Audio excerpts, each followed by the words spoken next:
Colonel Sophia ഖുറേഷിക്കെതിരായ Madhya Pradesh BJP മന്ത്രി വിജയ് ഷായുടെ പരാമർശത്തിൽ 3 അംഗ പ്രത്യേക അന്വേഷണ സംഘത്തെ രൂപീകരിച്ച മധ്യപ്രദേശ് സർക്കാർ 3 IPS ഉദ്യോഗസ്ഥരടങ്ങുന്ന അന്വേഷണ സംഘത്തിന് IG പ്രമോദ് വർമ്മ നേതൃത്വം നൽകും.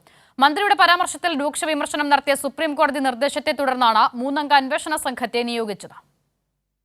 കേണൽ സോഫിയ ഖുറേഷിക്കെതിരായ മധ്യപ്രദേശിലെ ബിജെപി മന്ത്രി വിജയ് ഷാ നടത്തിയ പരാമർശത്തിൽ വിശദമായ അന്വേഷണം നടത്തണമെന്ന സുപ്രീം കോടതി നിർദ്ദേശത്തെ തുടർന്നാണ് മധ്യപ്രദേശ് സർക്കാർ 3 അംഗ അന്വേഷണ സംഘത്തെ രൂപീകരിച്ചത്.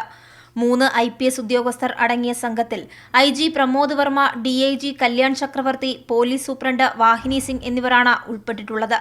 IG പ്രമോദ് വർമ്മ അന്വേഷണ സംഘത്തിന് നേതൃത്വം നൽകും. അന്വേഷണത്തിന്റെ തൽസ്ഥിതി റിപ്പോർട്ട് മെയ് 28-ന് ഹാജരാക്കാൻ കോടതി നിർദ്ദേശിച്ചിട്ടുണ്ട്. മാത്രമല്ല, സംഭവത്തിൽ നിഷ്പക്ഷ അന്വേഷണം നടത്തണമെന്നും അന്വേഷണത്തോട് മന്ത്രി സഹകരിക്കണമെന്നും കോടതി ചൂണ്ടിക്കാണിച്ചു. അതേസമയം വിജയ് ഷായ്ക്കെതിരെ സുപ്രീം കോടതി രൂക്ഷ വിമർശനമാണ് നടത്തിയത്.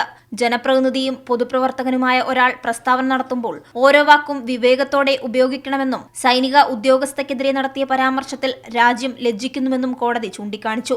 എന്നാൽ കടുത്ത അധിക്ഷേപ പരാമർശം നടത്തിയിട്ടും മന്ത്രിക്കെതിരെ നടപടിയെടുക്കാനോ പ്രതികരിക്കുവാനോ BJP നേതൃത്വമോ പ്രധാനമന്ത്രിയോ തയ്യാറായിട്ടില്ല. കൈരളി ന്യൂസ്, ദില്ലി.